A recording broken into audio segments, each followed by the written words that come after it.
मसीह यीशु में आप सबको सलाम। मेरा नाम सैमसन जॉन है और मैं पादरी हूँ। मेरा ताल्लुक CDA क्रिश्चियन नाम क्या?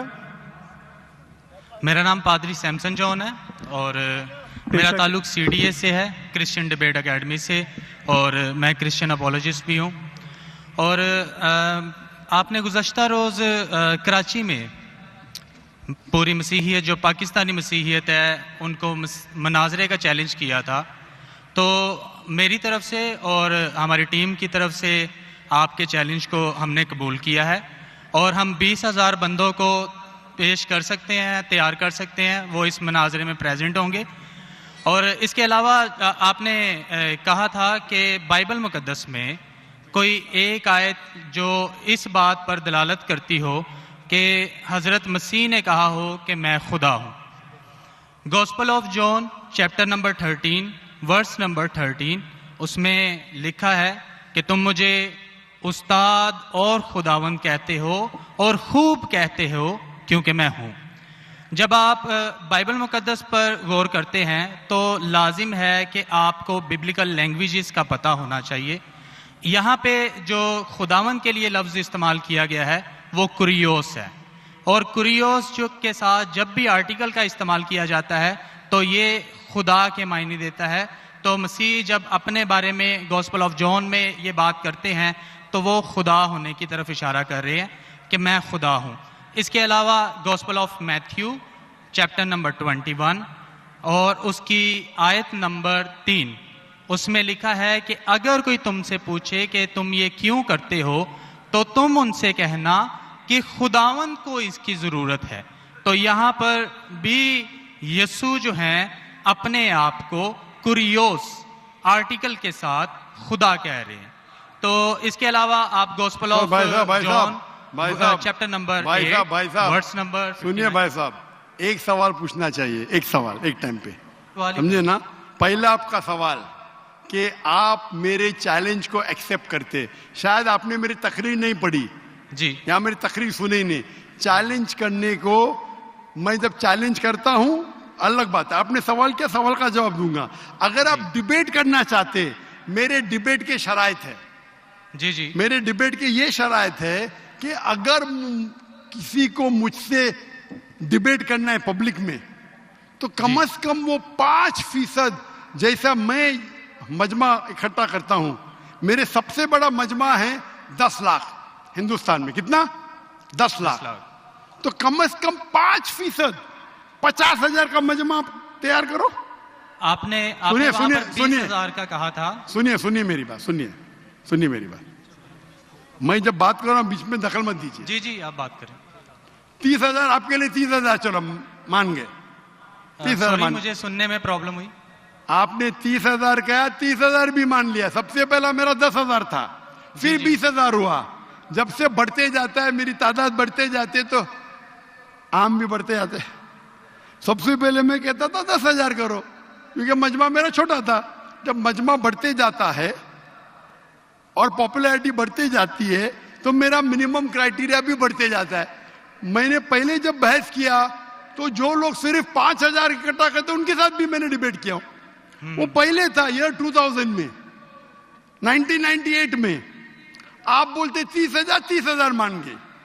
आप मुझे ये बोलिए कौन सा आपका डिबेटर 30,000 लोग को अपने वाहिद लेक्चर के लिए जमा कर सकता है? नाम क्या उसका, और फोटो दो मुझे। कौन सा आपका डिबेटर है?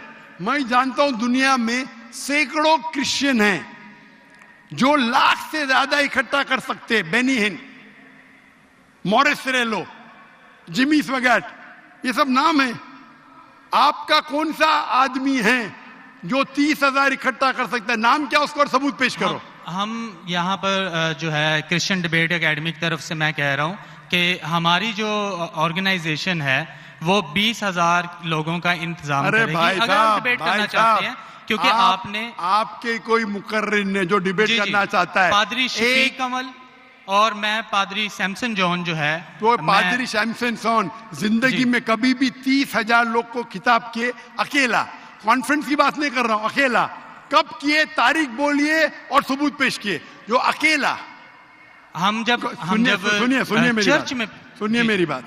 चर्च की बात नहीं कर रहा हूं, पब्लिक की किताब की बात कर रहा नहीं, हूं। नहीं, आप अगर नमाज पढ़ाएंगे 1 लाख लोग को, बोलेंगे 1 लाख को किताब क्या जुम्मे खुतबे के लिए, वो सही नहीं है। वो अगर चर्च में आ रहे तो अल्लाह की इबादत करने आ रहे, सैमसन जॉन की तकरीर सुनने के लिए नहीं। कौन शख्स कहेगा क्या मैंने किताब किया एक बड़े मस्जिद में जिसका लाख का मजमा है, वो दलील नहीं है कि लाख उसके लिए है, वो लाख लोग अल्लाह की इबादत करने के लिए है। आप समझ रहे? खिताब मतलब ग्राउंड पे होना चाहिए, ऑडिटोरियम में होना चाहिए, चर्च के अंदर नहीं। आप इतना भी नहीं जानते, क्या डिबेट करेंगे? मैं आपको बताता हूँ।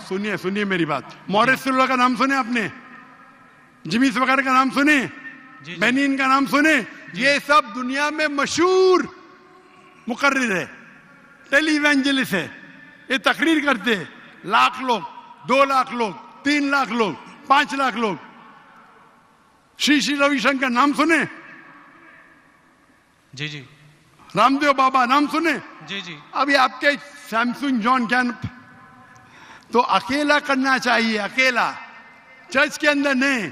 आपने जब सुनिए मेरी बात ना, आप सुनिए जी जी, ये आप मेरे टीम को प्रूफ दीजिए। कौन से तारीख को आप बोल सकते, कौन से तारीख को आपके पास्टर सैमसन ने कौन से मैदान में तकरीर की जहां 30,000 लोग थे? आप बोल सकते? मैं हाँ के नहीं? एक बात कहना चाहता हूँ। बात नहीं सुनने का है मुझे आपकी, मैं पूछना चाहता हूं। आप तारीख बोलिए, वक्त बोलिए, वेन्यू बोलिए और साबित कीजिए सबूत के साथ। कर सकते क्या नहीं? हाँ के नहीं? चर्च में नहीं कर सकते क्या नहीं? हम प्रीस्ट जो है वो तो चर्च में ही जो है गलत है। सरमन करेगा। मैं क्या मस्जिद में आज कर रहा हूं, मैं जब बाहर मैदान में करता हूं। चर्च में लोग ईश्वर की इबादत करने आते, उसके नाम पे बोले मैंने इकट्ठा किया, ये वैलिड नहीं है। आप समझ रहे? ये वैलिड नहीं है। वो शख्स जब बाहर तकरीर करता है और बाहर लोग आते हैं तो सबूत है कि उसके वजह से है। चर्च में तो लोग इबादत करने आ रहे, ये वैलिड है ही नहीं। तो हमारे मस्जिद के अंदर, हमारे मस्जिद में तो लाखों लोग आते ना, यहाँ भी बादशाह मस्जिद में लाख आते, आप जाएंगे इस्लामाबाद में 3 लाख आते, तो वहां का खतीब थोड़ी कह सकेगा क्या 3 लाख मेरे लिए है। वो 3 लाख है नमाज पढ़ने के लिए। अभी ज्यादा वक्त बहस मत, वेस्ट मत कीजिए। इतना बड़ा मजबा है, वक्त अभी 1:20 है, बराबर ना? आपने जो सवाल किया उसका पहला सवाल को तो जवाब दे दिया। आप सबूत पेश करो, चर्च की बात मत करो। कौन से ऑडिटोरियम में, कौन से स्टेडियम में, कौन से मैदान में तकरीर किए? चर्च में किए। क्या इससे मालूम पड़ता आप डिबेट के लायक नहीं? फिर भी डिबेट करना चाहते। मेरे बहुत से स्टूडेंट है, आप मलेशिया में आओ तुमसे डिबेट करेंगे, हिंदुस्तान में आओ डिबेट करेंगे। कब आने को तैयार है बोलो? मलेशिया आओ। लेकिन मेरे स्टूडेंट, मेरा बेटा को छोड़ो, बेटा ने, मेरा स्टूडेंट, मेरे सैकड़ों स्टूडेंट है, आपसे डिबेट करके आपको एकदम एक फतह मिल जाएंगे इंशाल्लाह। आप कब आते मलेशिया? आप हायर करो स्टेडियम मलेशिया में, सैमसंग। अफसोस की बात है, इससे मालूम पड़ता है आपका जहन क्या है। आपने सुनिए आपका वक्त खत्म हो गया अभी, समझे ना? और जो आपने रेफरेंस दिया मैथ्यू का, उसमें कहीं नहीं लिखा। मेरा चैलेंज ये था, अगर कोई भी बाइबल में ये साबित करे क्या ईसा अलैहिस्सलाम खुद कहते हैं कि मैं खुदा हूं या मेरी इबादत करो, मैं क्रिश्चियन बनने को तैयार हूं। दोनों रेफरेंस में कहीं भी नहीं लिखा था कि ईसा अलैहिस्सलाम कहते मैं खुदा हूं। आपका रेफरेंस में किधर नहीं था, मैं गौर से सुन रहा था, ना मैथ्यू में था ना जॉन में था। आपके रेफरेंस में आप बोल रहे थे ये इसके माननी ये होती है। मेरा साफ कहता unequivocal statement, unambiguous statement, way Jesus Christ himself says I am God और वे सेज वर्शिप में, बिना शक बिना शुबा के ऐसा आप हवाला दो बाइबल का जिसमें ईसा अलैहिस्सलाम खुद कहते कि मैं ईश्वर हूं या मेरी इबादत करो। दोनों सेंटेंस में नहीं था, तो वक्त जाया मत करो इधर। Can we have the next question? आप सब हजरात